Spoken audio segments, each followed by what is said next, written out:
Welcome to the Straightport Connection with Tommy. This video is on your TNA Bound for Glory results. And the opening of Bound for Glory started off with broken Matt Hardy reading a bedtime story to his son Maxwell, which was indeed delightful. Josh Matthews said, "Oh, Bound for Glory, we know you'd come." Very similar to somebody else gimmick. TNA X Division champion DJ Ion,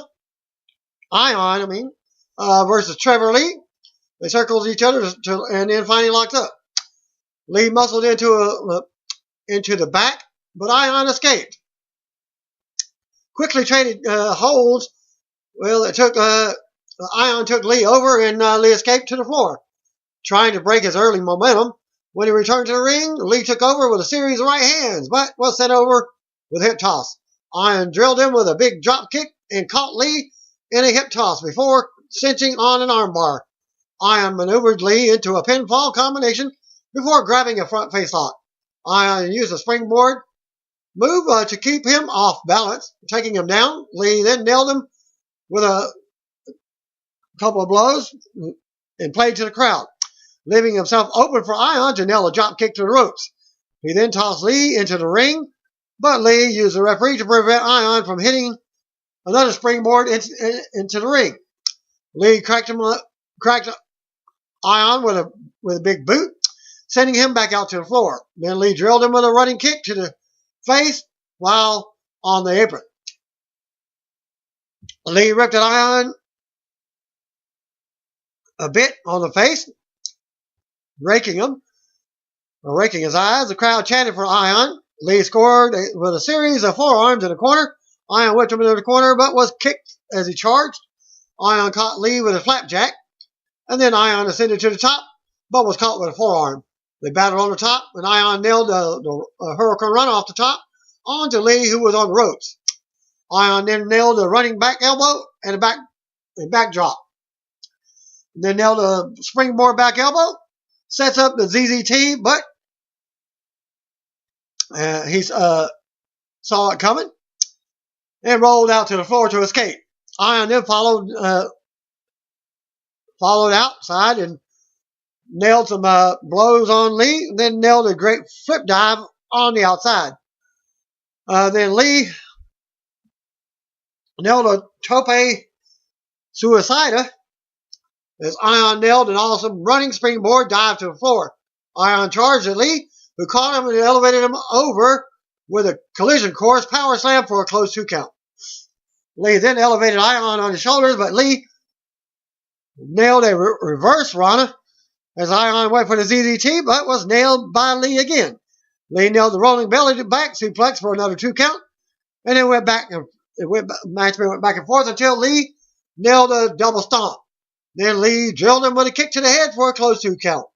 Well, my feed went out as my mom's laptop has a network adapter issue. Comes in, goes out. Comes in, goes out with the internet. Have to reboot it and make it come back on. Well, the internet comes back on it. As Lee argued with the referee and grabbed him by the shirt, Ion came back in with a Canadian Destroyer and nailed the ZZT for the pinfall and retains as your X Division champion. A good match with a lot of cool athletic moves. Then they showed TNA champion Bobby Lashley and his challenger EC3 from earlier in the day.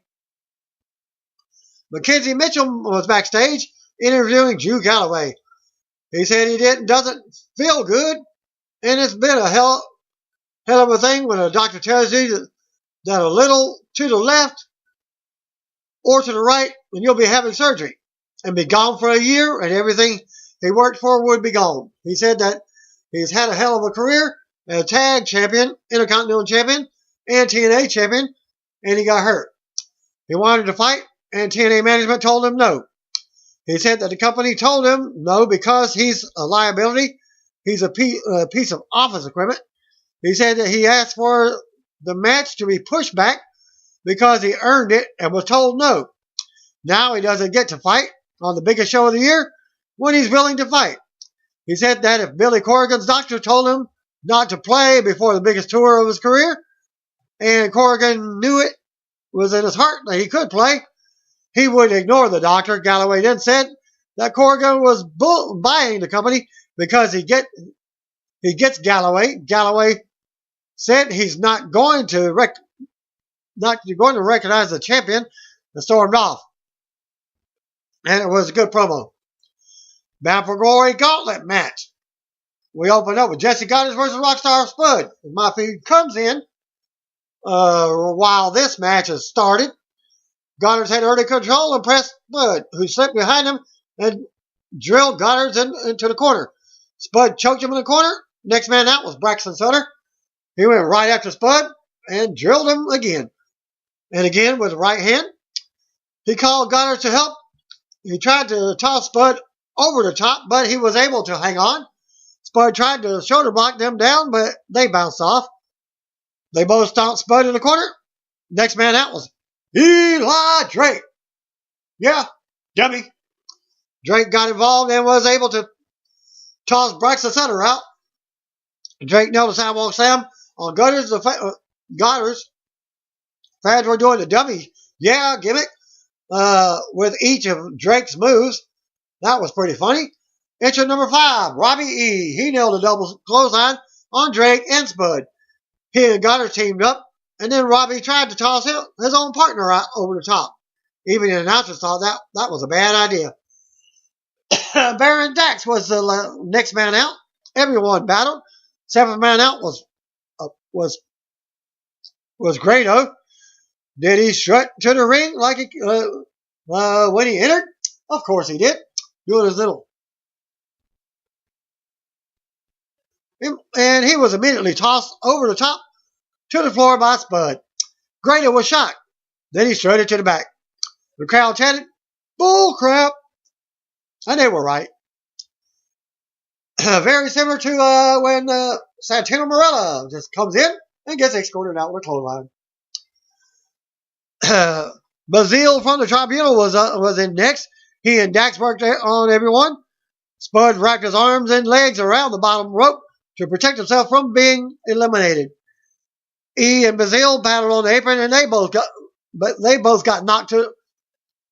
knocked each other to the floor. Goddard used his legs to pull Dax over the top to the floor. The ninth man in was last year's winner, Tyrus. Tyrus splashed Drake in the corner. He faced off with Spud, who hugged him like a long-lost friend. Spud gave him a thumbs up. Tyrus gave him a thumbs down. And that was it for Spud. Final competitor, Mahabali Shera. Dave Scherer was cheering him on. Of course, he's one of his favorites. He went right up to Tyrus and shoved him. Tyrus nailed him and nailed the back splash in the corner. Scherer fought back. He was going to slam Tyrus, but Eli Drake nailed him. Scherer went after him, and Drake dropped him, and Scherer went over the top to the floor, and he's eliminated.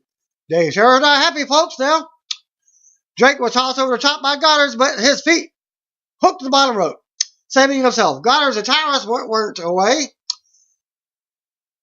Tyrus caught Goddard's and nailed a follow-away slam. Tyrus tossed him over the top, but Goddard's landed on the apron. Goddard's nailed a springboard smash and worked at getting Tyrus over the top. Drake slid back in and muscled Goddard's over, and then Tyrus crashes to the floor, and Eli Drake is your winner of that match. They said he has a guaranteed TNA title match, but must declare a week in advance that he wants his title shot. The match itself was fine for what it was. Nothing over the top special, but nothing wrong with it either. A lot of comedy in the match, especially with Eli Drake, dummy, yeah, the gimmick. Jeremy Borash interviewed Robert Irvine backstage. Irvine said it was a family affair, as his kids were here, and he was happy to see Gail being inducted into the TNA Hall of Fame. He said that tonight, he's Mr. Gail Kim. Irvine said that she's given her life to pro wrestling. Maria and Mike Bennett interrupted and said that it was her night, not for Gail. Irvine asked Bennett, a gorilla, and predicted it would be a very bad night for each of them. and walked off. Morris whipped out the Mr. Furley eyes. Maria cut a promo saying tonight was a night for miracles. Bennett then cut a promo on Moose saying he was hired for one job, but he was too stupid to do it. He said that Moose could do this chant all he wants, but at the end of the night, all people will remember is what the miracle accomplished. Moose versus Mike Bennett. That was your next match. Immediately up, they gave Moose a big entrance with the West Orange High School football team, who Josh Matthews identified as regional champions. Bennett was playing coward early on, trying to run away. Moose gave chase, but was caught with a series of stomps. Bennett's offense didn't last long as he nailed the high drop kick. Moose teased a dive, but Bennett got out of the way. Bennett hit a flip dive over the top rope and to the floor. Bennett worked over Moose on the floor momentarily and sent him into some ringside chairs and the barricade. Bennett went for a body press on the floor, but was caught and tossed into the ring post. Ouch! The crowd was really into chanting for Moose. Bennett backdropped Moose onto the ringside stairs. Moose was so big he almost crashed headfirst into the stairs before he could even do the full rotation. Very similar to what happened with Kofi Kingston from Raw. Bennett worked Moose over and then got back in the ring. He nailed several low drop kicks and chopped him in the corner. Bennett began working over his leg. Focusing his attack on Moose's leg, Bennett fought to his feet and went for a suplex, but was hurt. Bennett drilled him in the leg and Moose went back down. Moose fought back. Moose came back with a headbutt to the chest and nailed a big elbow in the corner. He elevated it and powerbombed Bennett for a close 2 count. Moose then nailed a clothesline for a 2 count. Moose was smashing at his own knee to get some feeling back into it. Bennett went to the top, but Moose grabbed him by the throat. Choke slam. Bennett raked his eyes and then nailed a tornado DDT. Bennett spiked him with a pile driver, but Moose kicked out. Surprise! Bennett drilled Moose. Moose fired back with the right hand. Moose came back with a move off the ropes, but was nailed with a cutter off the ropes for another 2 count. Moose came back in with a discus clothesline for the pinfall. Winner of the match, Moose. Decent back and forth match. Jeremy Morris then interviewed the former Damien Sandow, now going as Aaron Rex. Rex said the entire game plan was out, but the Grand Championship would change the sport. Eddie Edwards versus Aaron X to determine the first TNA Grand Champion. They noted that each of them was trained by Killer Kowalski. They showed the unidentified judges at ringside. Of course, they weren't mentioned. I didn't see them at all. Round 1. This was a 2 or 3 round thing. They locked up. Rex swept Edwards' legs and locked on a side headlock. Edwards nailed several drop kicks and locked on an arm wringer. Rex revolved but was caught with a drop kick. Rex was chopped hard in the corner several times. Edwards kicked Rex in the gut and he was rebounded off the ropes. Rex caught him with a side Russian leg sweep and then drilled him with an elbow for a 2 count. Edwards nailed an enziguri. Rex went to the floor but nailed Edwards with a forearm as he went for a dive. Edwards clotheslined Rex over the top to the floor. When he landed near a judge, Edwards tossed him back inside the ring, clotheslined him over the top to the floor and to the other side. Well, my feed goes out again during this part. Edwards nailed a dive, but hit the railing harder than he hit Rex. Edwards ended the round drilling Rex again and again with forearms. Edwards wins round 1. Round 2 starts. Rex got very aggressive, attacking Edwards and nailed a suplex for a 2 count. He clinched in a side chin lock to wear Edwards down. He worked over Edwards, who fought back with some hard chops in the corner. Rex caught his leg in the ropes and drilled down with his knee, trying to hurt Edwards. It was real. Rex locked in an Indian deathlock. Lights went out in the building. They used spotlights on the ring. Josh Matthews noted that they have been power issues at Universal Studios over the weekend, which is true as the entire park lost power the other day. Edwards clipped him with a great clothesline and several 2 counts. Edwards on the apron kicked Rex as he charged. Lights came back on and the crowd popped. That was funny. Rex locked in a cloverleaf variation, trying to force a submission. Rex stomped him in the back, and they were running out of time. Rex tied up Edwards and drilled him with a punch as the second round ended. Judges decided that Rex won the second round. Round 3, Edwards caught him with a clothesline as the round started. He stomped away at Edwards in the corner, but was kicked down. Edwards came off the top with a code breaker for a 2 count. They battled on the top with Edwards knocking Rex into the ring. He went for a double stomp, but Rex moved out of the way. Edwards hurt his knee. Rex began bending down Edwards. He got caught on the top with a forearm as they had 2 minutes left in round 3. He went for a double stomp, but Rex moved out of the way. Edwards hurt his knee. Rex began beating down Edwards. He caught him on the top with a forearm again as they had 2 minutes left. Edwards fought him off, but missed the moonsault off the top.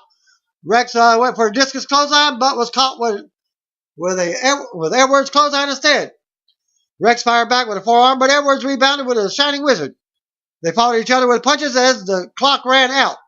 They kept fighting after the bell. Referee Brian Hebner tried to break them up. The crowd chanted, "Let them fight!" They went to the judges, and it went to the time limit. Split decision, 2-1 for one judge, Aaron Rex. Second judge, judge it 2-1 the other way.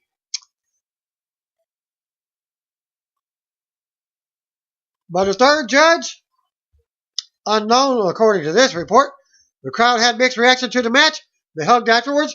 The match was fine. They were in a hard situation as they lost all their momentum for the division and the tournament, with Galloway being out injured after the great build towards the final. Borash interviewed Rex after the bout. He said Edwards was a star and could get a rematch anytime. Then he said that tonight they made history, but it's only the first part, and stay tuned. Hall of Fame ceremony inducting Gail Kim. Christy Hemmingmiller returned to TNA. She came out to be the special announcer for the ceremony.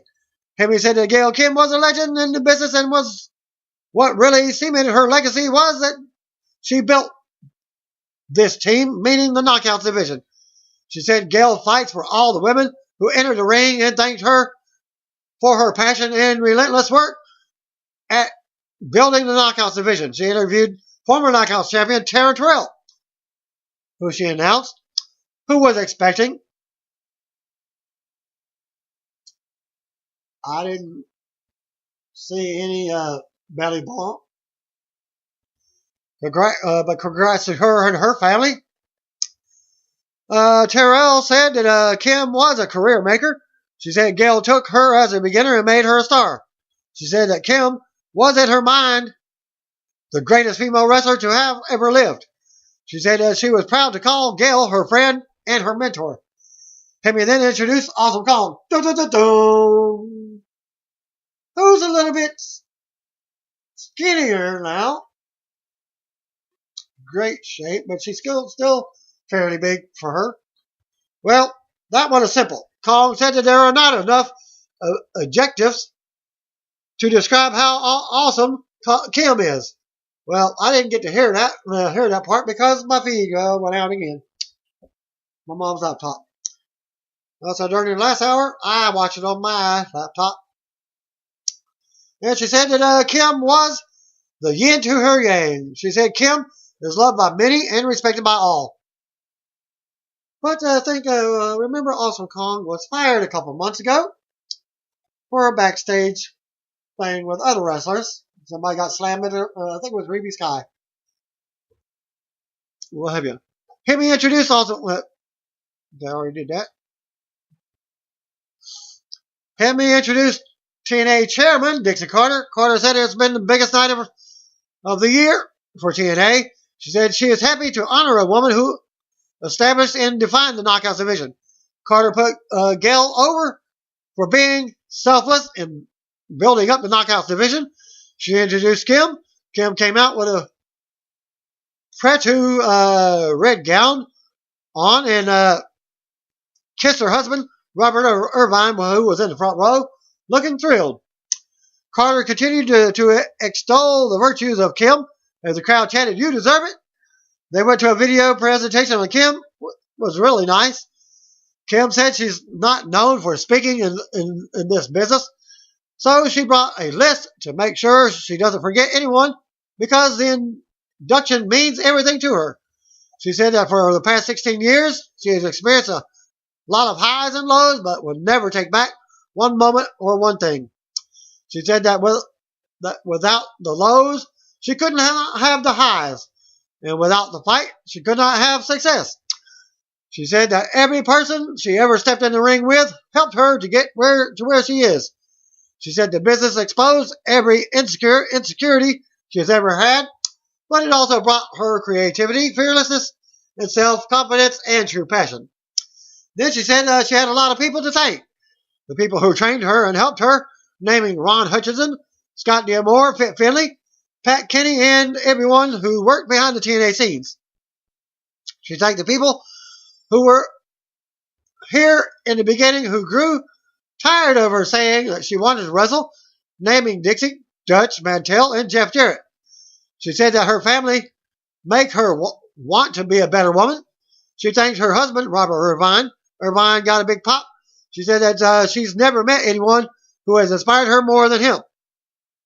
Kim then thanked all the women that came before her, Victoria, Molly Holly, Jazz, and Trish Stratus, all from WWE, WWF. She said that the women in the TNA locker room are her sisters, and she is so happy to share the locker room with her. Holly got her props for making her a great wrestler and for selling the stage for being a good person. Holly told her that if you are a good person, success will follow. So I guess Molly Holly was there as well. Kim then thanked the fans and the company. She said she would not be standing here as a Hall of Famer without them, and then thanked them all. A nice speech and a really classy segment. Tag team championship match. Decay with Rosemary versus the Hardys with Ruby Sky in the corner. Well, I caught the first part of this match, and that was it for that match. Reby played Matt Hardy out on a grand piano for his entrance. Jeff Hardy came out and sang an obsolete song. Crowd was loving the hell out of it. Decay got a great entrance. All three members of Decay's feud missed at Reby before the bell. Matt and Jeff brawled with Steve and Abyss. That's crazy, Steve. And a referee walked Reby out. Jeff dove over the top to the floor on Abyss. Matt went for the twist of fate, but Rosemary grabbed his legs to distract him. There were tables and weapons all around ringside. Rosemary set up a table on the floor. Abyss choked Jeff and chopped him on the floor. Rosemary and Steve both attempted to suplex Matt out of the ring, but he escaped. Steve held a trash can on Matt, and Rosemary nailed the Van Terminator. Steve bit Hardy's face. Abyss pulled out a staple gun and attempted to use it. Hardy fought him off and nailed the sunset flip, but Abyss was able to fight being pulled down and stapled him in the forehead. Matt Hardy attacked Abyss and slammed him into the barricade. He and Abyss brawled up the aisle towards the back. Yep. And this is where the feed went out. They ended up into the interview set. Hardy was sent into a lot of chairs. He sent Hardy into a table, and it was a little too dark to really see what was going on. Hardy and Crazy Steve battled to the arena as well. To the same area as well. The referee was knocked out. Jeff Hardy sent Steve into some ladders and wood somewhere backstage.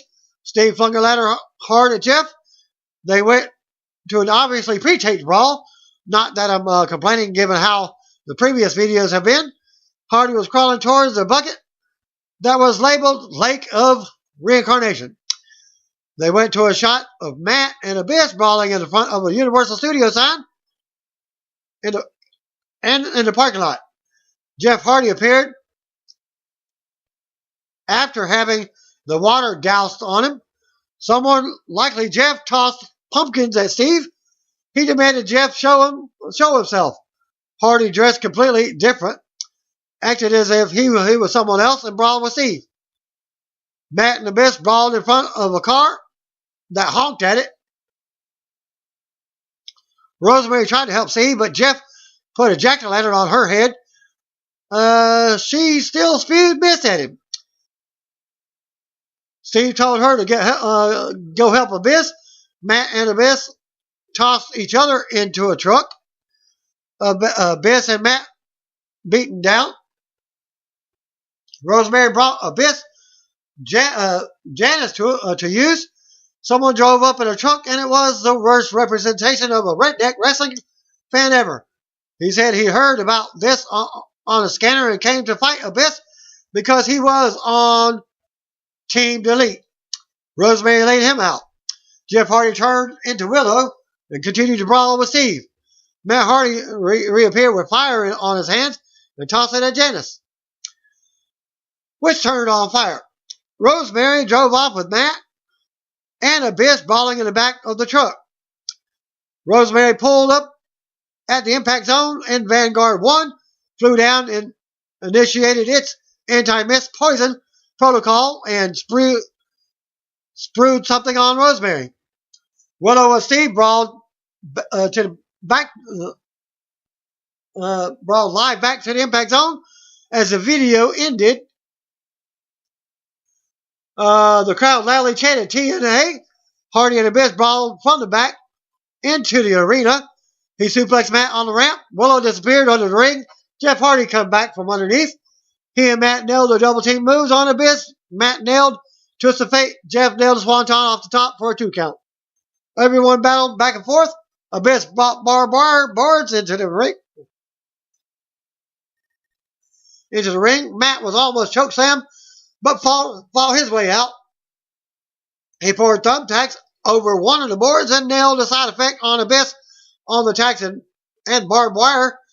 He sandwiched Abyss in between the boards and covered him, but Rosemary, a little late, broke it up. Matt grabbed Rosemary on the apron. Rebby returned and slipped under and powerbombed Rosemary through a table at ringside. Steve's face is wrapped in a chair and rammed into the ring post by Jeff. Matt nailed a twist of fate on Steve, who still had the chair around his neck. Hardy set up 2 tables. Hardy set up a table. Matt told him he invites him for one night to indulge in his addiction. Jeff hit a crazy swanton bomb off the top of the ladder. Jeff scored a pinfall. Winner and new tag team champions, the Hardy Boys, Matt and Jeff. Of course, Team Delete.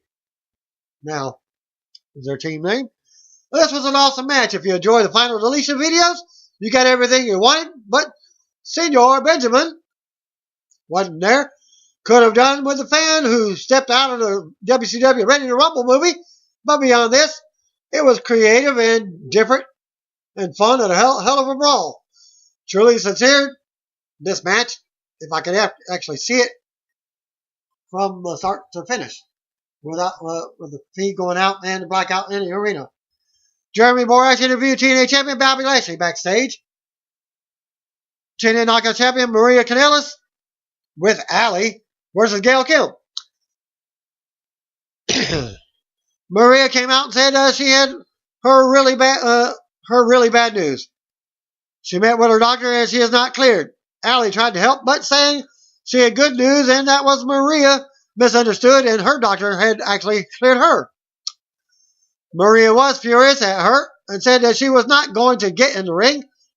Kim chased her around the ring and was racing for her life like she was Charlie Brown. She shoved Allie into Kim in order to nail Kim.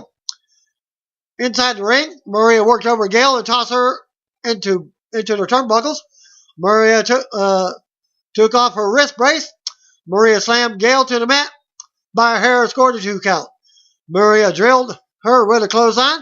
Maria continued to work her over. Mike Bennett came out and tossed the brace to Maria, who clobbered Gail with it for a 2 count. Allie ended up with the brace and didn't want to give it to Maria. She finally tossed it, but it landed with Kim, who offered to Maria and then tossed it out of the ring. Kim unloaded on Maria and beat her down. Kim locked on the ring post, figure 4. Kim gave Maria the finger, slapped her, and nailed Eat the Feet for the pin, and becomes your new TNA champion, knockout champion, Gail Kim. Match wasn't exactly what it should have been to further the Maria Allie storyline, but if you were looking for a good technical match, well, that wasn't going to happen. Kim and Maria had as good as a match as their characters should allow. It was actually surprising they didn't have a spot where Robert Irvine punched Mike Bennett. Bennett cut a promo saying after the match that it is not how tonight is supposed to go, and said he was going to do what should have been done a long time ago. He said he was going to shut down Bound for Glory, and no one could stop him. Out comes Cody Rhodes and Brandy Rhodes. Announcers never said Rhodes in conjunction with Cody, only Brandy. They got in the ring and face off with Bennett and Maria. This was actually not a match. Maria slapped Brandy, but was nailed with a big knee. Bennett and Cody brawled. Cody nailed a beautiful disaster and ran off Bennett. Cody and Brandy celebrated in the ring like Randy Savage and Elizabeth style and kissed in the ring. They looked very happy. Bobby Lashley versus EC3, no holds barred match. Lashley speared EC3 during the ring introductions. While they were both in the ring, they made Jeremy Borash introduce him. Right beside him, EC3 climbed back in the ring and was beaten down by Lashley. Lashley sent him over the top, back to the floor. Lashley worked over EC3, who fired back with chops. Lashley cut him off with a suplex for a 2 count. Lashley went for a powerbomb, but EC3 slipped out and nailed a clothesline. Lashley was clotheslined over the top to the floor. EC3 went for a dive, but Lashley was sort of bent over. EC3 came down on him. He worked over Lashley on the floor with some stiff chops and sent him into the ring steps. Lashley made a comeback and worked over EC3 on the ramp. He stabbed EC3 over and tossed him up the ramp. They returned to the ring where Lashley worked over EC3 and really took it to him with some physical shots. EC3 finally nailed a drop kick and a leaping clothesline. He then tossed Lashley and nailed a knee left. Lashley nailed a spear for a 2 count. He was surprised that he got up from it. They went back and forth again. Lashley nailed an over-the-shoulder power slam for another 2 count. Lashley grabbed the title, but when he tried to hit EC3 with it, when he swung at him, EC3 countered with a TK3. They went back and forth afterwards. Lashley took a hard shot that the announcers claimed might have swelled his eye. EC3 surprised Lashley with a spear with his own finisher. Lashley rolled outside to escape. EC3 gave him the TK3 on the stairs, and Lashley took it awkwardly. EC3 nailed a frog splash off the top, but Lashley kicked up. EC3 missed a senior splash in the corner. Lashley speared him, but EC3 kicked out. Lashley, again surprised, drilled him with a chair across the back several times. He kept beating EC3 across the back with it. Lashley nailed a big Uranagi and cinched him in a choke. EC3 fought his way out and nailed a series of elbows and forearm shots to break it. He nailed a series of clothesline and 2 German suplexes. He rolled through on the third one and nailed another. EC3, like I said, he nailed the third one. Then EC3 had nailed 1 percenter, but Lashley kicked out of his finisher. Okay, so that means the normal finish would come up. EC3 tried for another 1 percenter off the top, but was shoved off. Lashley nailed a spear off the ropes and scored the pinfall. Winner is still TNA champion Bobby Lashley. Good physical match. Thought they both looked pretty damn good. And Lashley is really underrated as a talent right now. Crowd was really into EC3 as the babyface was, and got behind his comebacks. And the announcers even plugged that Bobby Lashley has a future MMA, a couple more MMA matches in the near future. So if he gets injured in one of those, guess what happens to his title? He's stripped. There was a few moments where they didn't hit everything perfectly in real life competition. That wouldn't happen 100% of the time either. All things considered, a pretty good pay-per-view, even though they had to drop one of the matches. They should have had a replacement match, giving somebody a surprise paycheck. That's an idea. Well, that concludes my Bound for Glory pay-per-view results. See what I want to be at. And if you don't know, just call me, brothers and sisters.